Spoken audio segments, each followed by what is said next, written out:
بسم اللہ الرحمن الرحیم۔ السلام علیکم۔ بلا شبہ قرآن و حدیث محض قصے اور کہانیوں کے لیے نہیں ہے، بلکہ اس میں حرف بہ حرف پوری انسانیت کے لیے اصلاح اور رہنمائی موجود ہے۔ ہم بڑی تحقیق کے ساتھ قرآن و حدیث کے مفہوم کو ہماری ویڈیوز کے ذریعے آپ تک پہنچانے کی کوشش کرتے ہیں۔ کسی کے آنے کی آمد عام طور پر خوشگوار ہوتی ہے اور اس کے استقبال کی تیاریاں بھی بڑے پیمانے پر کی جاتی ہے۔ اب یہ الگ بات ہے کہ وہ آنے والا کون ہے اور اس کی تیاریاں کیسے کی جائے۔ فی الوقت ہم رمضان المبارک کی بات کر رہے ہیں اور اس کی آمد نہ صرف ایک مسلمان کے لیے بلکہ امت مسلمہ کے علاوہ دنیا کے ہر فرد کے لیے عالمی پیمانے پر خیر و برکت والی خبر ہوا کرتی ہے۔ ماہ رمضان نزول قرآن پاک کا مہینہ ہے۔ تقویٰ، پرہیزگاری، ہمدردی، غم گساری، محبت و الفت، خدمت خلق، خیر خواہی، خدمت انسانیت، راہ خدا میں استقامت، جذبہ حمیت اور جذبہ اتحاد، اللہ اور رسول خدا صلی اللہ علیہ وآلہ وسلم سے بے پناہ لو لگانے کا مہینہ ہے۔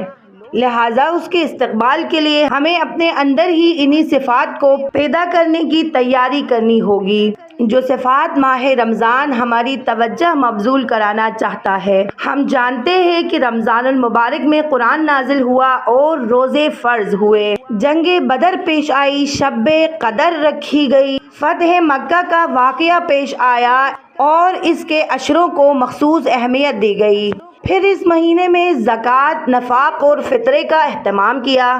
حضرت سلمان فارسی رضی اللہ تعالی عنہ سے روایت ہے کہ رسول خدا صلی اللہ علیہ وآلہ وسلم نے شعبان کے آخری تاریخ کو خطبہ دیا تھا، جس میں فرمایا، اے لوگو، ایک بہت بڑی عظمت والا، برکت والا مہینہ قریب آ گیا۔ وہ ایسا مہینہ ہے جس کی ایک رات 1000 مہینوں سے بہتر ہے۔ اللہ تعالیٰ نے اس مہینے میں روزہ فرض کیا گیا اور اس مہینے کی راتوں میں تراویح پڑھنا نفل قرار دیا گیا، یعنی فرض نہیں ہے، سنت ہے، جس کو اللہ تعالیٰ بہت پسند فرماتا ہے۔ جو شخص اس مہینے میں ایک نیک کام بطور خود کرے، وہ ایسا ہوگا جیسے وہ رمضان کے علاوہ دوسرے مہینوں میں کوئی فرض ادا کیا ہو، اور جو شخص اس مہینے میں فرض ادا کرے گا تو وہ گویا ایسا ہوگا جیسے دوسرے مہینوں میں اس نے 70 فرض ادا کیے ہو۔ اور یہ صبر کا مہینہ ہے اور صبر کا بدلہ جنت ہے۔ نتیجتاً ماہ رمضان المبارک کی عبادات کے درجات بہت زیادہ بلند کیے گئے، لہٰذا اس ماہ کے حیثیت کے شایان شان ہی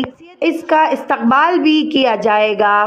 قبل اس کے کہ ماہ رمضان کی آمد ہو، ہم اپنے ظاہر و باطن کو اس کے لیے آمادہ کر لیں۔ ماہ رمضان کا استقبال کرے اپنے قول سے، اپنے عمل سے۔ استقبال کرے رمضان المبارک کا اس طرح کہ یہ استقبال امت مسلمہ کے عروج کا ذریعہ بن جائے، کیونکہ اللہ تعالیٰ کے رسول صلی اللہ علیہ وآلہ وسلم نے فرمایا ہے کہ تم نے میری دعوت مان لی تو تم عرب و عجم دونوں کے مالک بن جاؤ گے۔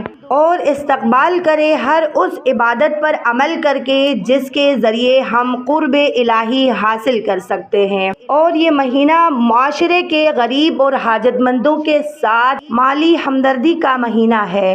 یہ وہ عبادات ہے جن پر عمل کرنا ہر مسلمان کے لیے لازم ہے، لہٰذا یہ عبادات ہمارے ظاہر و باطن کو تبدیل کر دے۔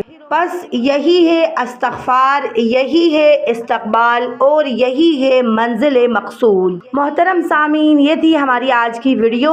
آخر میں دعا کرتی ہوں کہ اللہ تعالی ہم سب کو بھی اپنے ظاہر و باطن کو پاک کر کے ہر وہ عمل انجام لانے کی توفیق عطا فرمائے جو ماہ رمضان المبارک کی استقبال کے لیے ہمارے لیے مددگار ثابت ہو۔ آمین۔ میں امید کرتی ہوں آپ کو آج کی ویڈیو اچھی لگی ہوگی۔ ویڈیو اچھی لگی تو لائک، سبسکرائب اور اپنے دوستوں کے ساتھ شیئر کرنا نہ بھولیے گا، اور ساتھ ہی ساتھ بیل آئیکن کو ضرور دبائیے گا تاکہ ہماری ہر آنے والی نئی ویڈیوز آپ تک پہنچے۔ ملتے ہیں ایک نئی ویڈیو کے ساتھ، تب تک آپ اپنا خیال رکھیے گا۔ فی امان اللہ۔ اللہ حافظ۔